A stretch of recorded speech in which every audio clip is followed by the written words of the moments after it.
Now, taking our cues from the Buchanan, the Ron Paul, and the Trump movement onto the specifics of a populist strategy for libertarian change. In no particular order, except for the very first one, which has currently assumed the greatest urgency in the public mind. 1. Stop mass immigration. The waves of immigrants currently flooding the Western world have burdened it with hordes of welfare parasites, brought in terrorists, increased crime, led to the proliferation of no-go areas, and resulted in countless bad neighbors who, based on their alien upbringing, culture, and tradition, lack any understanding and appreciation of liberty and are bound to become mindless future supporters of welfare statism. No one is against immigration and immigrants per se, but immigration must be by invitation only. All immigrants must be productive people and hence be barred from all domestic welfare payments. To ensure this, they or their inviting party must place a bond with a community in which they are to settle and which is to be forfeited and lead to the immigrant's deportation should he ever become a public burden. As well, every immigrant inviting party or employer should not only pay for the immigrant's upkeep or salary, but must also pay the residential community for the additional wear and tear of its public facilities that is associated with the immigrant's presence, so as to avoid the socialization of any and all costs incurred with his settlement.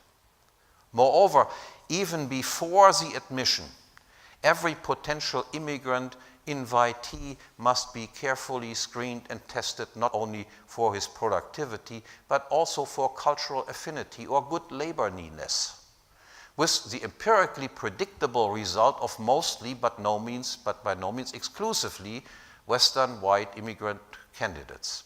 And any known communist or socialist of any color, denomination, or country of origin must be barred from permanent settlement, unless, that is, the community where the potential immigrant wants to settle officially sanctions the looting of its residents' property by new foreign arrivals, which is not very likely, to say the least, even with already existing commie communities.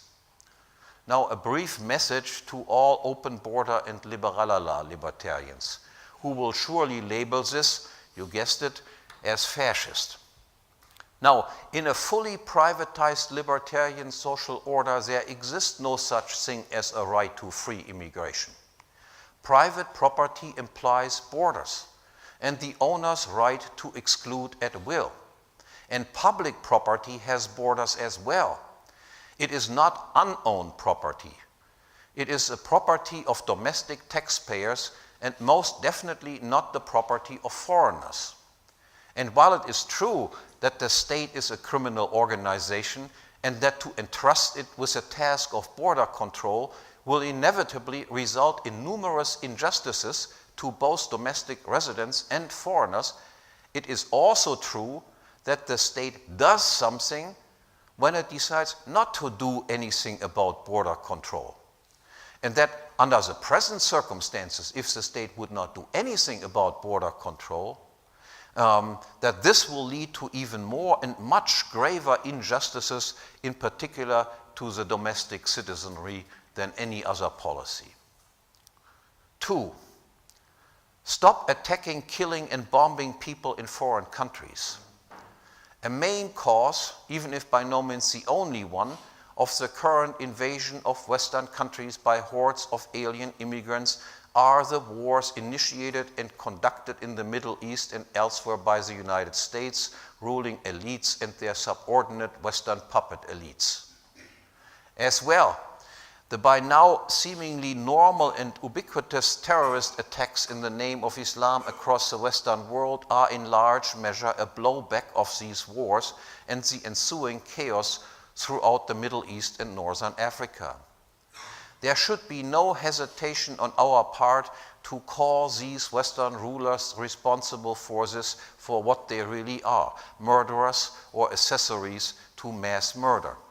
We must demand and cry out loud instead for a foreign policy of strict non-interventionism. Withdraw from all international and supranational organizations such as the United Nations, NATO, and the European Union that intricate one country into the domestic affairs of another. Stop all government-to-government aid and prohibit all weapon sales to foreign states.